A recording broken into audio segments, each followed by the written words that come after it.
Hi everyone. I want to start with something that might feel a little uncomfortable, but also very familiar. So I'm Dr. Stephanie. I have a PhD in advanced studies in human behavior, and the work I do focuses on helping high capacity women understand the patterns that keep them running on empty. Some of the strongest women I know are also the most exhausted. And not because their life is falling apart, not because they're failing, but because they're the ones holding everything together.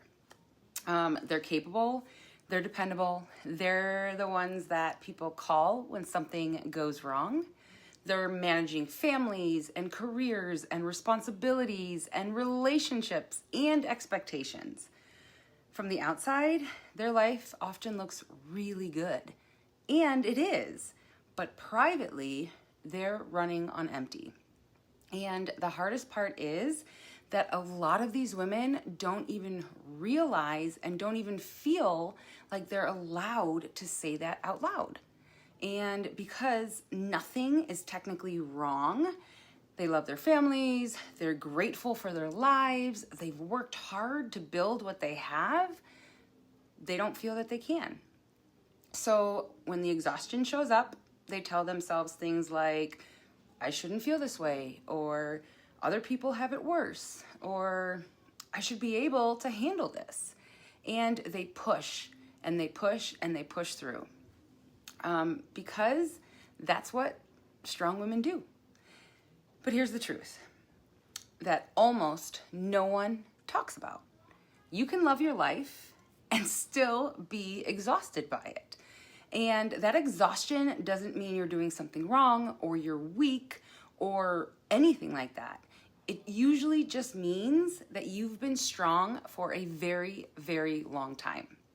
Now, part of my work focuses on something I call functional survival mode. And because survival mode doesn't always look like chaos, sometimes it looks like competence. And you're still showing up, you're still performing, you're still doing what needs to be done, but your nervous system never fully gets the chance to downshift. Your body is constantly in a low-grade state of pressure, like basically constantly on survival, always, okay? There's always another responsibility, another decision, another problem to solve, another person who needs something for you. And high capacity women are especially good at carrying that. And we're the planners, the problem solvers, the ones who anticipate what needs to happen next, even before we know what that exactly is. We're used to being the reliable one, but when that pattern goes on long enough, something interesting happens. Your capacity becomes the reason people give you even more to carry and why you accept and choose to carry more. Not because anyone's trying to hurt you and not because you're trying to do that to yourself, but because you've proven that you can handle it. And over time, that load just keeps growing and growing and growing. And here's another pattern I see constantly with strong women. I call it the apology pattern. Strong women apologize for their own pain more than almost anyone else. They say things like, it wasn't that bad. I know other people have gone through worse. I should be over this by now. Or I feel bad even complaining about this. And I want you to hear something really, really important. Your nervous system does not rank trauma. It does not compare your experiences to anyone else's. It simply responds to what it has gone through. So when women are constantly minimizing their own experiences, they end up disconnecting from their own needs. And they get really, really good at validating everyone else's, but they become the last person to extend compassion to themselves. And over time, that creates what I call the invisible load. So the invisible load isn't just what you do, it's everything you carry mentally and emotionally that nobody else sees. The planning, the anticipating, the worrying, the emotional support to provide everyone around you with everything that they need. The responsibility you feel to keep things running smoothly. It's a constant background process in your mind, in your body, and in your nervous system.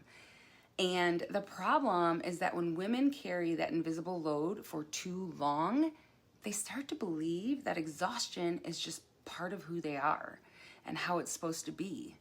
But it isn't. And this is where it is really, really important to reframe this. Most women who feel stuck or depleted assume that the problem is motivation. They think that they need more discipline, more willpower, more productivity. But in reality, the issue often starts somewhere else. It starts with our nervous system. And when your nervous system has been in survival mode for too long, it affects everything. Your energy, your focus, your decision making, your sense of clarity, your feelings of worth, your ability to connect, all of it. And that's why so many women feel they're doing all of the things right, but still feel stuck. Because you cannot build sustainable growth on top of constant depletion. So the work I teach is built around a framework I call the Rise Without Depletion method. Because high capacity women, they don't need more pressure. They need a different way of working with their nervous system and their identity and their energy. And all of that is connected.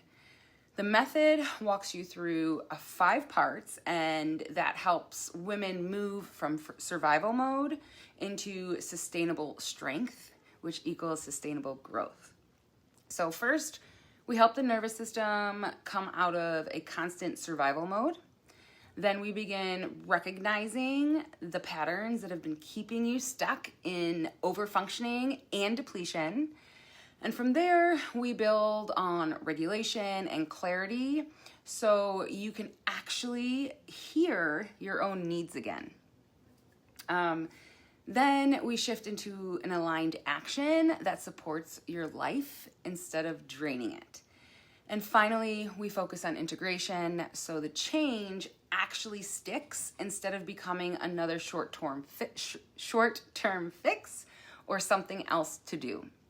And because the goal isn't just pushing through another season, it's building a life you can actually have the energy to enjoy. Now, here's the truth. The recognizing these patterns is absolutely the first step, but changing them is much harder to do alone, especially since we've been living in them for so long, because that pattern lives deep inside our identity and in our beliefs and in our nervous system responses that have developed over years. That's why the work I do with women inside my private coaching focuses on helping high capacity women identify these patterns, regulate their nervous systems, and create a way of living and working that does not require constant depletion. Because strong women do not need more pressure. They need the right support to get to where they need so they can feel good with the lives that they're creating. They need spaces where they don't have to hold everything together, where they can finally exhale.